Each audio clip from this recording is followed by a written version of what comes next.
na-realize ko to sa mga videos ko, wala akong transition. Like, sinasabi ko, okay, next. Like, So, mag-transition? no, like, Paano yung transition?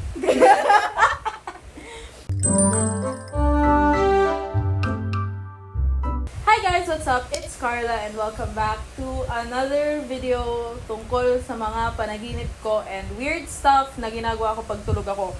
So, meron na ako nitong 2 videos about this topic. Naka-private lang siya kaya hindi nyo nakikita. So, ngayon na medyo nag-glow up na ako, ready na akong mag-release ulit ng mga video sa internet. So, today we are talking about more of my weird dreams and I would just like to give a short disclaimer. I am not on drugs. Talagang sobrang active lang ng utak ko pag tulog ako. So, let us begin. Next dream. Okay, so, nandyan sa likod ng camera yung panaginip. So, makikita nyo makikita nyo ang nakatingin sa likod ng camera. So, yeah. Okay. First dream. We were at a large house and naglalaro kami ng confusing hide and seek kasi we were able to change our identities into other players. Tapos, nagtago ako, pero ang suot ko, yung isang suit sa Eras Tour, which is yung midnight swimsuit. So, kumikinang ako sa gabi. Yung blue, diba? Yeah. Okay. And nahuli ako, pero di naman ako kasali, kasi birthday ko yun. Tapos, naglalaro lang sila. And then, yung isang kaklase ko daw, may dinikit sa window. Tapos, it turns out, si Taylor Swift pala siya, yung kaklase ko. Tapos, nagsigawan kami, and may isa pang kaklase ko sa may gate, bukod pa sa the one na nagdikit ng sticker sa window. Then, pumasok ulit kami sa gate ng bahay, tapos baha sa loob. Tapos, pagpasok namin sa pinto, nasa bahay na ako sa current na tinitirhan namin ngayon. May bisita daw na isa na manyak, so sinaksak ko ng tinidor yung mata niya. Tapos binudburan ko ng condiments ang mata niyang dumudugo na. Tapos sa sobrang galit niya, trinay niya akong barilin, pero nag-slow-mo ang bala, so nakailag ako. That was disturbing. Really? That was disturbing. This is actually a common thing sa mga panaginip ko. It's like I'm always trying to, Hurt someone. yeah, I'm trying to hurt someone. I wonder what that means. Let's not bring it up to my therapist. Para like, as far as I'm concerned, these are all just dreams. Next dream. Next. Huwag mong basahin. Okay. Stupid ass. Okay, next. Kinukunan ako ng dugo, pero sa unang turok, walang nakukuha. So, sa next na tusok, nilaliman niya, like, sinagad niya, tapos, yung dugo ko, nilagay sa microscope, and then we found out na may sakit ako. Then, we attended a birthday party. Completely forgot about my disease, Yeah. and then we put shaving cream sa cabinet ni Mama. Okay. Completely separate events. Yeah. Ano yung disease mo? I don't know. Basta nalaman na parang may taning yung buhay ko or something stupid like that. And nobody cared. Nobody cared. We just moved on. Like, oh, may sakit ka. Okay, late na tayo sa birthday party. We should probably go. Yeah. So, next dream. Okay, next. Hindi mo naman nababasa kasi wala kang salamin. Nasa family vacation ako sa isang mahabang lake na umaabot sa beach. And nagsiswimming kaming lahat. Then, may part na mababaw, so naglakad lang kami. And then, may part na super soft ng buhangin, so we had to slow down. Lake na umaabot sa beach? Yeah. Hindi ba ang lake and slow? Yeah. Paano siya umabot sa beach? I don't know. Pumunta kami sa isa pang resort, and may isang ahas na purple, yellow, and white. Tapos, syempre, natatakot kaming lahat. Kasi, trinay ko na siya tusukin, kaso walang nangyari. But wait lang, side note, kung kilala niyo ako, I am not going anywhere near a snake. Like, I would rather die, I would rather sacrifice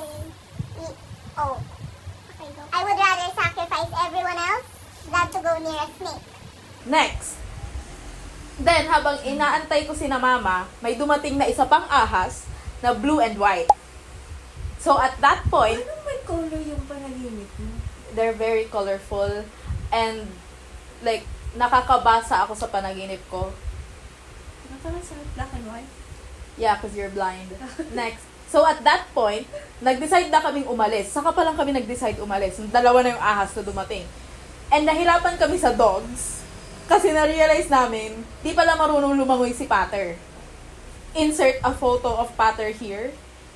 Tapos, nakita namin yung mga kaklase ko roon sa same na dagat na yon. Tapos nagkagulo-gulo pa kami kasi ang daming patay na ahas sa shore ng dagat. As far as I know, correct me, I don't know, maraming divinatory meaning ang mga ahas sa panaginip. Are you looking it up right now? Okay. So, I remember when I woke up from this dream, I'm pretty sure I looked it up kung anong meaning, but of course, I forgot. So, anong sabi ng Google right now? Okay, so, dreaming about dead snakes can symbolize several things, including the end of a difficult period, the overcoming of a challenge, or the completion of a cycle of change.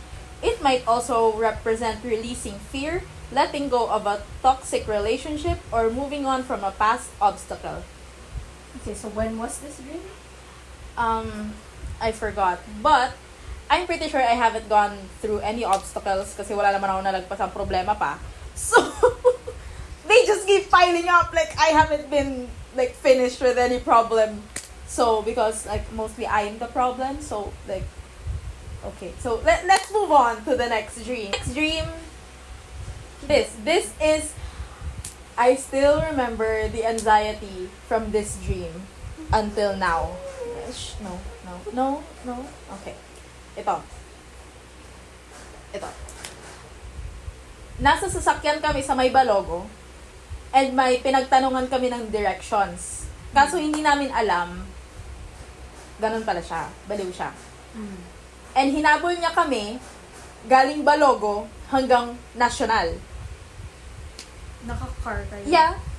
Pagdating sa may National, kumuha na siya ng hammer at pinukpok sa bintana ng sasakyan namin. So, tumawag na ako sa 911. And then, for some reason, nakapasok ang kamay niya sa sasakyan namin. Tapos, nilagyan ni mama ng barya at binaba ang window at binato sa labas ang ilang barya para lumayo sa sasakyan yung babae.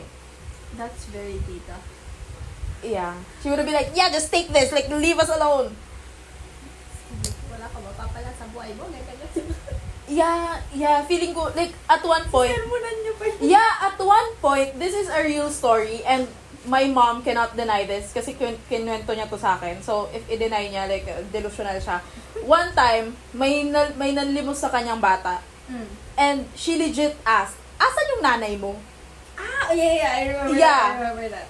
And sabi, ba't hindi ka sa nanay mo humingi ng pera? Like, bro, just give the kids some coins. Like, no need for a whole therapy session. No need to ask where their parents are. Kasi what if, like, patay na yung parents nila? So, like, na-trigger pa ni... Tagaan mo yung bata. Yeah, yeah. So, next dream. This is short, but I remember the anxiety here as well. So, may pinuntahan kami na parang lumubog na city that was on the verge of sinking more. So, we had to be careful. Like, that's it. How was that a dream? Like, Ano nangyari nun sa... yun na yung gist ng panaginip. Like, you can't walk, like, very carelessly kasi lulubog lalo yung lumubog na city. So, yeah.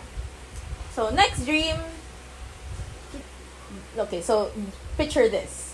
Hotel room, and may tongyang sa hotel, tapos may 3 beds, and may pinto na papunta sa public bathroom, tapos may elevator na clear yung pinto. Alam mo kung anong naiisip ko dyan? Ano? Mix siya nung sa Z-square. Yeah. Kasi yung, ano, Yeah. ano? Yung elevator, Oo. yeah. And Sa the Z-square. yeah. that was, it's so random. Maraming times na like nananaginip ako, I'm somewhere fancy, but in reality, I really can't afford to be anywhere fancy.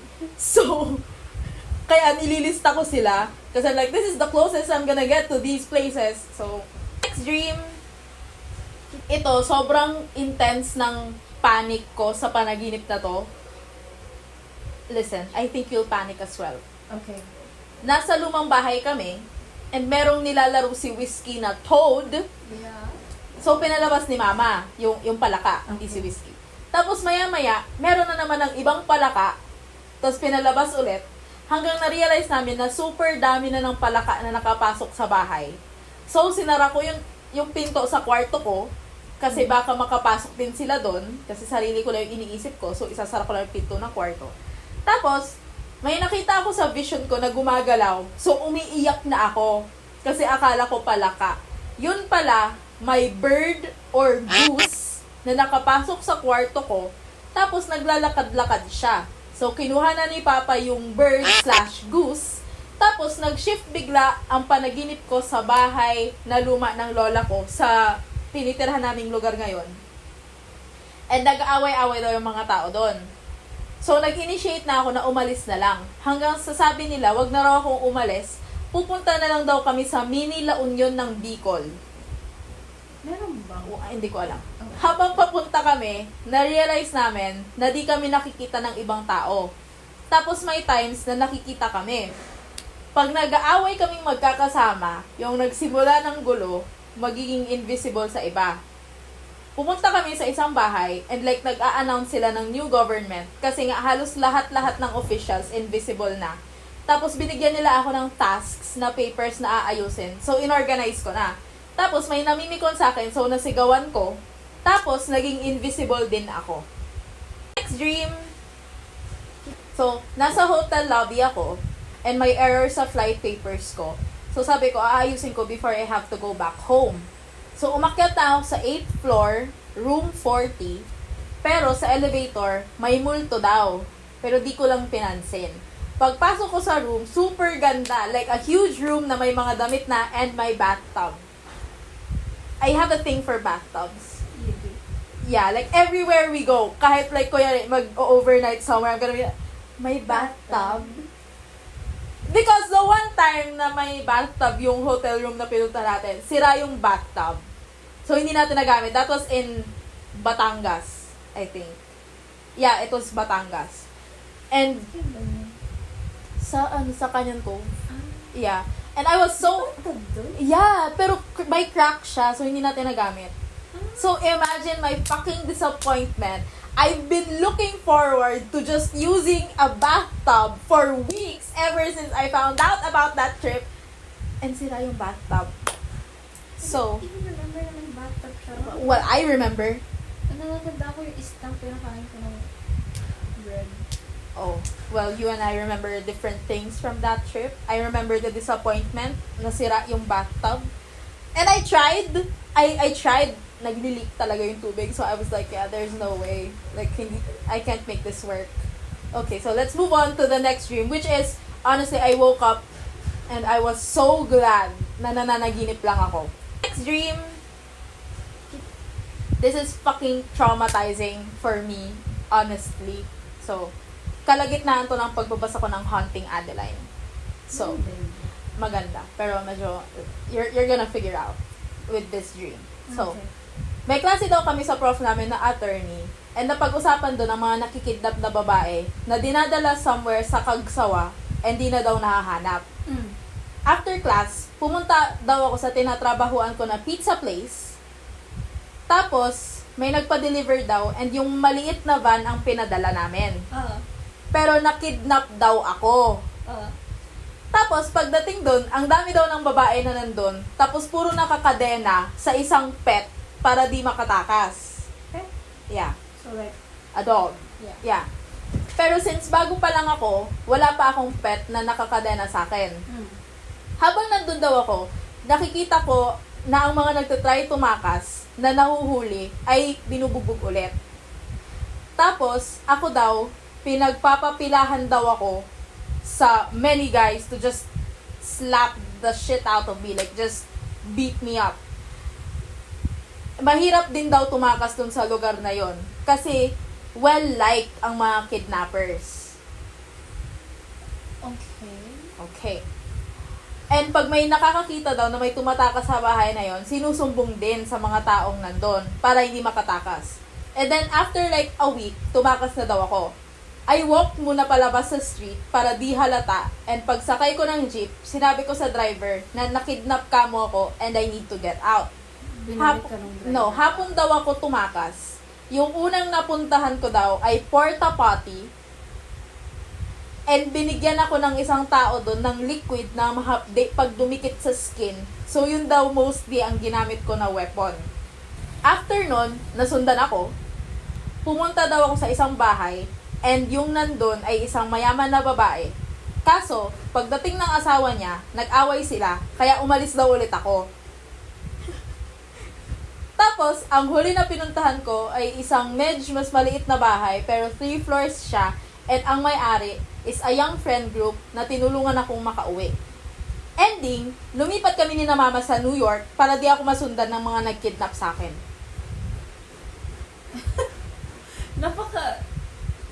Ba't ang haba? Ang daming nangyari. Ang daming nangyari. It was like a long-ass dream. I woke up at 9 a.m. Okay. Feeling ko nagising ka in between, kaya may switches. No, Tuloy-tuloy. Yeah, siya. tuloy-tuloy siyang panaginip. It was such a long dream. I feel like I lived the dream, but not in a good way. Kasi pagising ko, I was like, napaganon talaga ako. So, that was, oh my god, that was traumatizing. Next dream, anyway, this is the last one. Nasa bus stop ako, and pag stop para sa CR break, lahat ng cubicle may equivalent na elevator.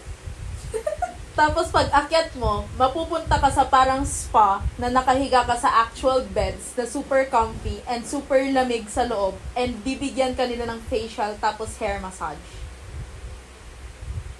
Ihi ka yun sa... No. I didn't even end up peeing sa pinuntahan kong CR. Like, I think pumunta lang ako for the sake ng spa. And, oh my god, I remember. This is real. Meron kaming panaginip na connected. Tayong dalawa. O yung Yeah, stairs? yeah. Like, meron akong yung nakakatawa doon sa panaginip ko, sa version ko ng panaginip, I was being chased by someone, and sa version niya sa panaginip, she was chasing someone. So, I think you were just chasing me. Ang weird pa rin nag-connect siya. Yeah, nag-connect siya. It was like the smallest detail para na ma-realize natin magka-connect siya. Kasi, nagsabi ako nun sa kanya na yung panaginip ko is I was in a big-ass house, a wooden big-ass house. Super daming stairs, super gulo ng stairs, like zigzag everywhere. And then, she asked me kung may parang garden sa rooftop. Oo. And meron. Tapos, same wooden stairs. Yeah! Na-visualize namin. Yeah! dalawa. And, alam mo yung sobrang nakakatawa doon, ako yung hinahabol, ikaw yung humahabol. So you were just pestering me, you were just scaring me. It reminds me of the time, ito, hindi na to panaginip, and you can't deny this. We were almost hit by a jeepney. She pushed me forward instead of pulling me back para hindi ako matulak. Ginawa mo akong body block. And I'm younger than her. Like, for example, I'm her. This is me. Magkatabi kaming naglalakad. A jeepney is approaching. Use something as a jeepney. This is approaching, and she's like, what the Creative visualization. At that point, I was like, I'm dying. If there was a time na it's either her or me, You're dead. I'm dead. Like, wala siyang pagdadalawang isip. Kasi parang, yeah, you can take this, bitch. And yung nakakatawa, yung kapatid niya, saved me from drowning. And she's like, yeah, you can die. What do you have to say for yourself? You don't have anything to say for yourself? Hindi ko na alam ba't ko ginawa yun. The fact na hindi mo alam kung bakit mo ginawa it does not make it better.